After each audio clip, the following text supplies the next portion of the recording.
All right, hello everyone. Today we are going over metal embossing. So what students have in front of them right now, we have a computer mouse pad.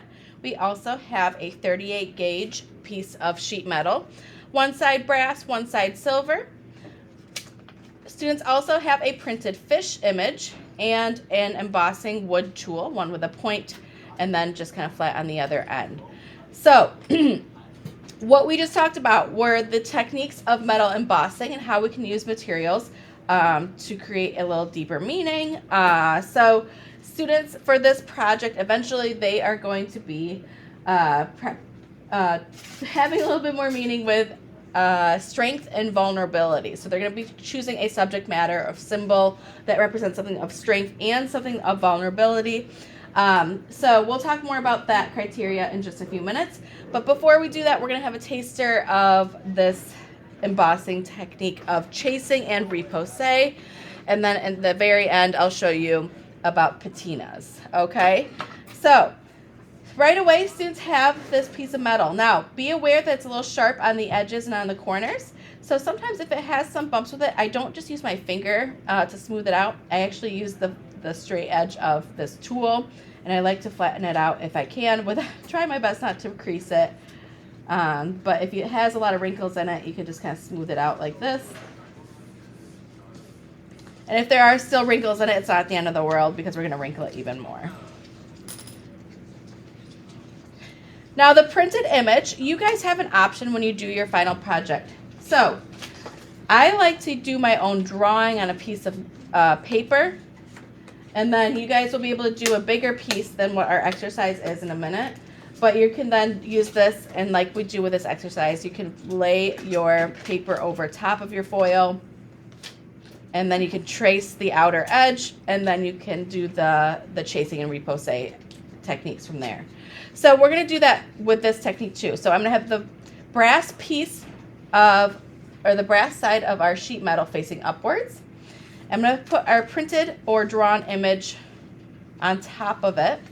And I made sure it was a little bit bigger than my piece of foil, because then when I flip it over, I can fold the edges around my piece of foil or sheet metal so that it stays in place.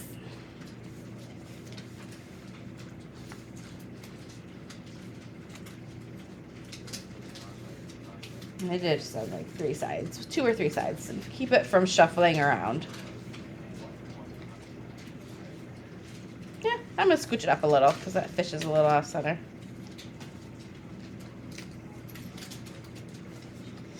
So I want that fish to be, yes, kind of in the middle.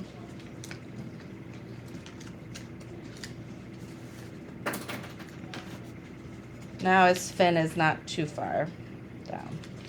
Okay, so making sure that's nice and smooth. What I like to do when I'm doing embossing is to do just the contour lines or the outline first. So with the pointy side of this wood tool, feel free to get up at any time if you need to grab different tools or things as we go. But what I'm going to do is I'm just going to do the dominant outlines. So I'm going to use the pointy side, and I'm going to press into, without poking through my paper and poking through my foil, I'm going to press like medium pressure the outline of that fish right here, going along the very outline of his top fin, outlining the very outside of the tail,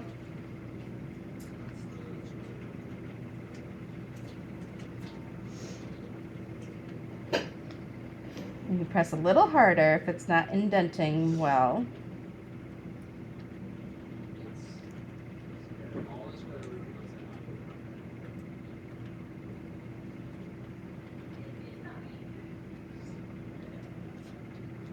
And when I flip it over, you can see a little glimpse of that silhouette of a fish that showed up.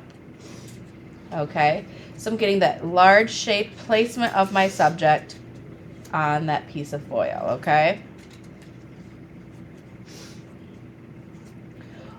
Once I get the outside contour shape, you can start adding some of the inside details. So I'm just going to be adding the big shapes on the interior first, like the bottom edge of that fin. I have these interior parts of the fin here, maybe the gill and the eye.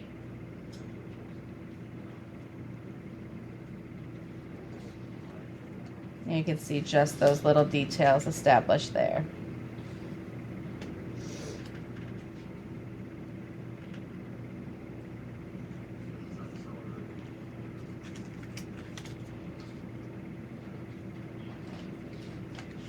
Now at this point, you can take, if you feel confident, you can take your design off of that piece of paper.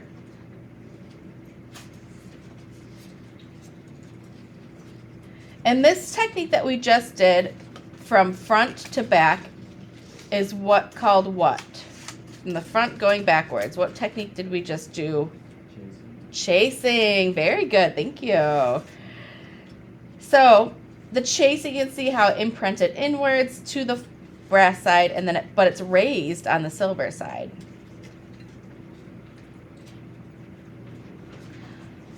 What we are going to be doing now is looking back and forth at our image and our foil here, and we're going to start adding some textures and details. So I always like to start out with the top fin here, and you can simplify, of course, if needed. You don't have to do exactly the amount of lines you see happening in the fin, but you can suggest a similar mark making.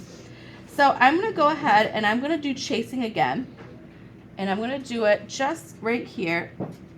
I'm going to show you chasing first, doing these stripes that are in the fin on top.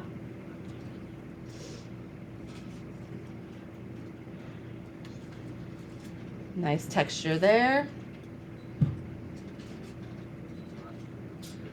So this is still chasing when we're on the brass side. But I'm going to show you when you flip it over to do repose technique, we're going to add even more dimension to that top fin by pressing not on the lines we just did going in this direction, but we're going to go in between those lines. And you can use either the pointy side, or if you want to use the round or like the flatter side.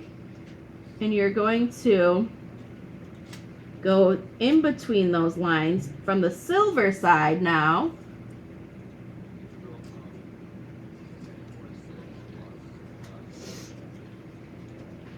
And when you flip it back to the front side, it has a little bit more popped out rounded dimension to it with those fin bumps, okay? So you're going to be going back and forth with chasing and repose to sculpt that and manipulate that metal without poking through it to give it that relief effect, okay? So as you get more towards the tail, we can do the same thing, starting out with the brass side facing up. We're going to do chasing technique first, and I'm going to do just a simplified lines on the tail. I don't have to have as many that I see in my original image or drawing.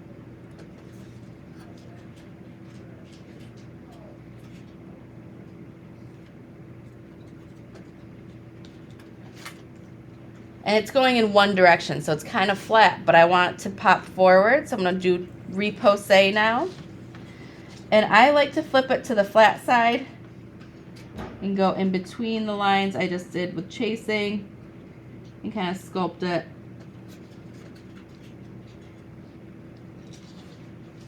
And I just did the bottom part. So notice how the bottom part of my back fin, I just did repose, how it has more dimension there. I need to do this part here still. Using the flat side at an angle, I'm going to go in between those lines as best I can. Sometimes it's kind of hard to see where you were, but you can feel how soft this metal is and how easy it is to manipulate it and adjust it if needed.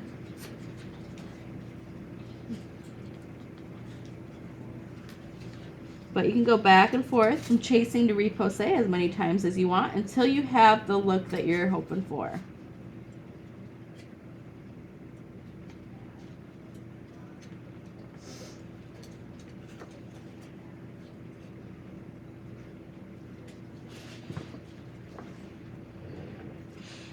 I have 3 more fins down here, so I'm going to do the same thing. First chasing, simple line work.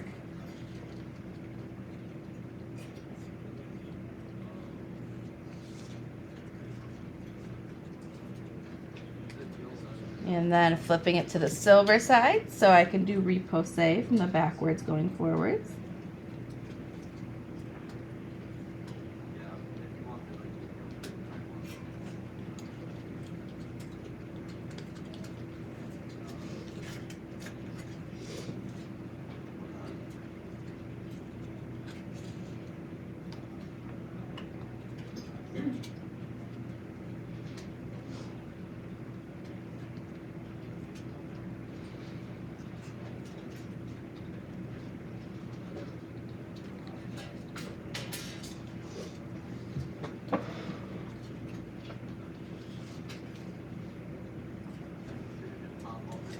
All right, so I'm just kind of shaping it a little bit here and there.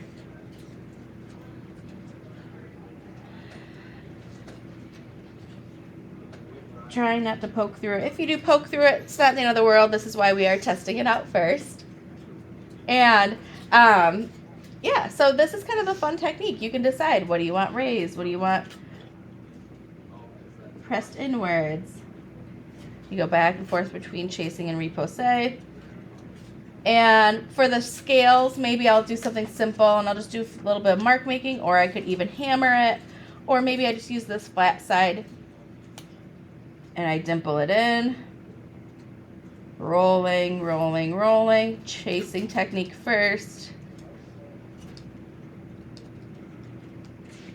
Or you could use the point, that's up to you, and just do little C's.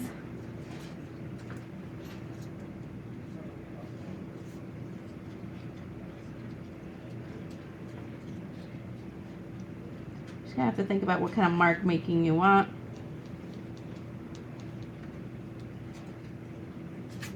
And then you can go on the other side and add more dimension to it by repose. So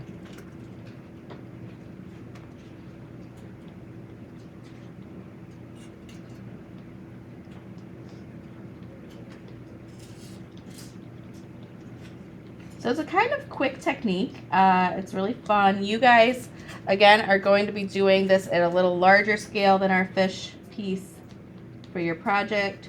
You decide what shape you want it. It's up to you. Some people, you know, you can add more like bubbles around the fish.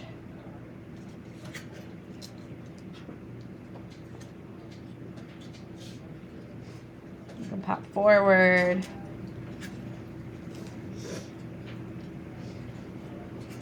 You can do an intricate border.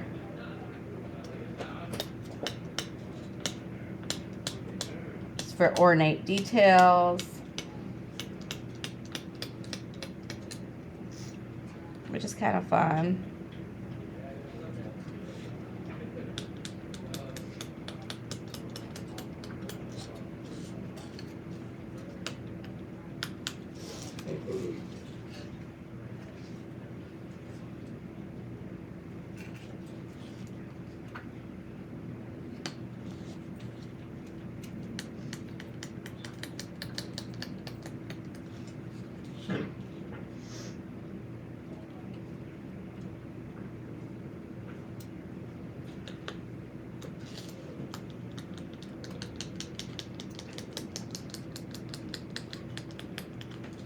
All right, so this is what it looks like as of right now. And I want to show you a little bit of patina, adding a patina. So you can see I added a little bit of black paint in this example, just to show you how it can add a different look to it. This can be really nice. It might just be a little too shiny. So if you want to dull it down, I have a few different things that will be available for you on the side counter as well. So I have paint for patina. This is just acrylic paint put in these little containers. To open them up, you're going to pinch the base of it. Try not to just rely on the tabs. Pinch the base with one hand and then open it up just like that with your thumb. And this is, again, just acrylic paint, so you can have at your seat. I also will have a container of Q-tips and these little t-shirt rags. Sometimes students like to use these, or they like to use a small brush from the center of the room and a damp piece of paper towel. So they all are options for you. But I know you guys don't have this in front of you right now, so I'll have you just watch real quickly. So you can add just a touch of this black paint. And let's say I'm going to do it just on the top fin here. And you can go into those cracks and use, without denting your metal, you can just go in with a Q-tip. And I'm just kind of letting it fall into those creases. You can add as much contrast as you want.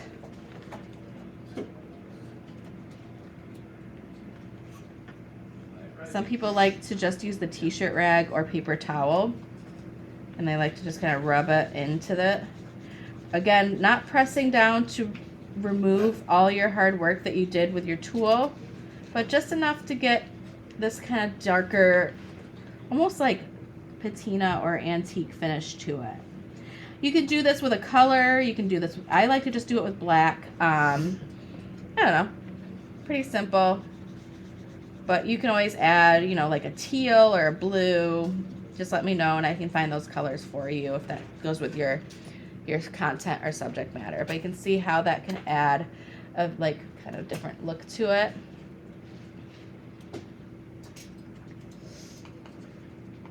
So you kind of decide on what tools work best for your particular design to make it look antique or rustic. So, you know, this might make it look like an old coin or something that's from long ago. And then make sure you rinse this off with cold water in the sink and bring those bristles to a point before putting those paintbrushes back in the center of the room, bristle side up. I have a damp piece of paper towel too if you want to really quickly clean off any smudges. I know that's, you know, like sometimes here's an example of one that got a little smudged out here. So you can take, before it dries, take that damp piece of paper towel or a t-shirt rag and just kind of rub that away. So that's an option for you. It's not required to do a patina, but some students like to also decide, how am I going to put this on display? So make sure this, whenever you're done with this, make sure it's clicked on all the way. But some students like to choose a colorful piece of mat board, and they like to glue or adhere it somehow to this piece of mat board like the student did here. Some students, usually semester one students, they like to turn their projects into ornaments. So they just take two pieces of mat board and they like to wrap their foil around one side or maybe another piece on the other side, and then take a piece of string and hot glue a little loop with one of these pieces and then hot glue it all together, and they have a nice little ornament or something, I don't know, they can hang from somewhere in their room. That's up to you. So you decide on either of these options for your final finish for display purposes. Now, again, you guys, your challenge for this, turning this technique into a project, is your strength and vulnerability subject matter. So I'm going to go with a simple theme just to show you as an example. This metal embossing project, again, our goal is to strength and or vulnerability be the content of our meeting. And going through that triangle concept we went over in the beginning of the semester, subject, content, form. Subject, I decided to do a tree as my subject. The concept, strength, I like to represent strength with the roots kind of grounding that tree. Vulnerability, I was trying to, how can a tree be vulnerable? And I was thinking about it more as our environment, you know, it being cut down for lumber, you know, that can represent the vulnerability of a tree. And then we're going to be using form, 38 gauge, thin Sheet metal is also vulnerable because it's very malleable. And maybe I will even integrate wood. I have sheets of wood. Maybe I'll mount it on that instead of this mat board to kind of connect that strength element to it. So I want to show you guys that you don't have to just limit it to this metal. I have many materials around the classroom that you can pull into your concepts, okay? From there, I designed and I created this sketch, and then I labeled it like we've done with our other ideas and projects before. So technique, elements of art, principles of design, having texture, line, balance, all of those things considered. This is one idea though, okay? So I want to see you guys in your sketchbook come up with 1, 2, 3 ideas, 5 points each. And then you're going to show me these 3 ideas before I give you your final piece of foil, okay? From there, you can expand to another piece of paper, a bigger piece of paper for your drawing, depending on the size of metal that you choose. And then you can do the same technique that I did here, draw it in pencil. Then when I feel confident, I can go over it with pencil or with this tool to get the outline of it, take it off, and do the rest of my mark making with chasing and repoussé, of course with the mouse pad underneath for that squishy surface. Okay, so those are the steps that you're going to take this week. Any questions for the group? No. Okay. Well, those that are watching the video, I hope that you have some direction here. And thank you.